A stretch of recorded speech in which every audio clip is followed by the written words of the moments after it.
7 अगस्त को टोंक में विराजमान आचार्य श्री वर्धमान सागर जी महाराज सत्संग के सानिध्य में मुनि श्री चिन्मय सागर जी महाराज की संलेखना की साधना के लिए संस्कार रोहण किया गया। समूचा नगर इन क्षणों का साक्षी बना। मुनि श्री चिन्मय सागर जी महाराज को टोंक में 7 अगस्त को संलेखना की साधना के लिए संस्कार ग्रहण किए। आचार्य श्री वर्धमान सागर जी महाराज ने अपने पूरे संघ की उपस्थिति में मुनि श्री को उनके उचित भाव के लिए आशीर्वाद प्रदान किया।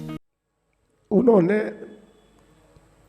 आपको योग्य समझ करके जिस भावना से आपको संयम धारण कराया था,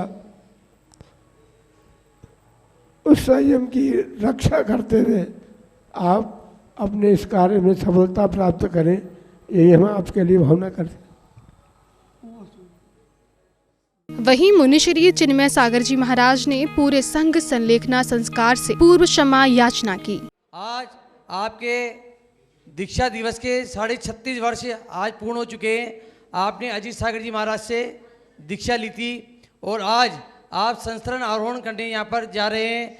अगर कोई भी हमारे द्वारा गलती हुई हो और आगे भी कोई गलती ना हो, इसके लिए पूरा सकल समाज आपके चरणों के अंदर क्षमा याचना करता है। महाराज की जय हो।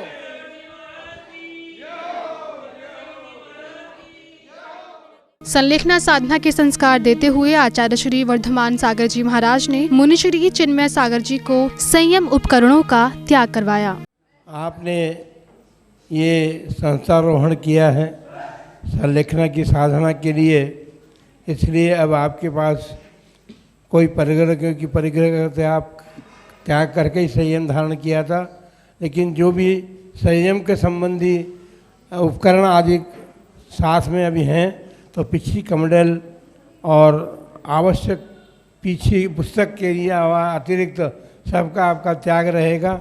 अब आप किसी प्रकार का विकल्प उन संबंधी अपने मन में न रखें, क्योंकि आपके साथ तो इसलिए द्रव्य की सीमा, पुस्तक पाठे, चश्मा आदि और क्षेत्र की सीमा में ये टोंक नगर को छोड़ करके बाहर की सब दूर जाने का त्याग है आपका। काल सीमा सब वो तो आपकी जैसा भी होगा, काल की सीमा आप। संस्कार ग्रहण करते हुए मुनि श्री चिन्मय सागर जी महाराज ने आचार्य श्री वर्धमान सागर जी महाराज सहित समस्त साधु संत से क्षमा याचना की। दीक्षा गुरु श्री अजीत सागर महाराज की जय हो और वर्धमान सागर वात्सलवादी 108 आचार्य श्री वर्धमान सागर महाराज की जय हो। हे गुरुदेव, आज दिन तक आपके प्रति कोई भाव खोटे हुए हो और आपका अभिनय हुआ है, और चलने फिरने में, खाने पीने में, बैठने उठने में और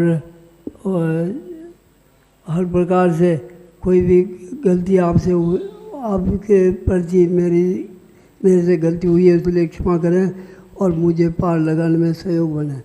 और साधुजनों, संगी माँ बाप है और संगी पार लगाने वाला है, और संगी भी आज दिन रह करके मेरे से गलती और आपको दुख दिया है, उसके लिए क्षमा याचना चाहता हूँ और मुझे क्षमा करें और मेरे पार होने में सहयोग करें। साथ ही मुनिवर ने समस्त समाज जन और जीवों से क्षमा मांगी और कहा कि मेरे द्वारा 1 से 5 इंद्रिय जीवों तक किसी को भी कोई कष्ट हुआ तो क्षमा करें।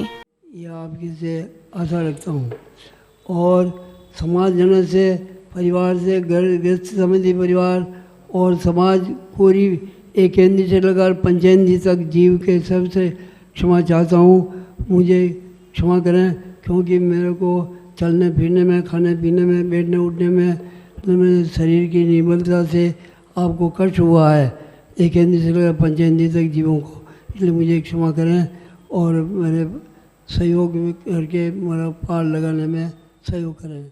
वहीं शपक मुनिराज से भी आचार्य श्री ने समस्त संघ की ओर से क्षमा मांगी और बोला कि वे जो कर रहे हैं ये साधारण बात नहीं है। ये शपक मुनिराज, आपके संयम साधना काल में 35 वर्ष से अधिक हो चुके हैं और उन 35 वर्ष साधना काल में हमारे द्वारा आपके परिणामों में कोई संकलित हुआ हो तो आप हमारे प्रति और सत्संग के प्रति क्षमा भाव धारण करें। यह कार्य सामान्य कार्य नहीं है।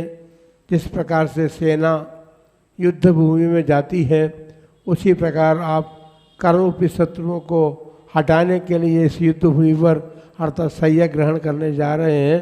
तो सबके प्रति क्षमा भाव धारण करके और आप अपने इस कार्य में सफलता प्राप्त करें, यही हम भगवान के सामने सभी मिल करके इसे प्रार्थना करते हैं कि आपने जो साधना की है उस साधना का सफलतापूर्वक पूर्ण हो और इस कार्य को आप अच्छी भली भांति परिणामों को संभालते हुए पूर्ण कर पाएँ, ऐसी हम सब प्रार्थना करते हैं। आप संस्कार रोहण के इन क्षणों का पूरा समाज साक्षी बना और सभी ने शपक मुनि राज चिन्मय सागर जी के उत्तम परिणाम की भावना भाई। जैन फोकस के लिए टोंक राजस्थान से ब्यूरो रिपोर्ट।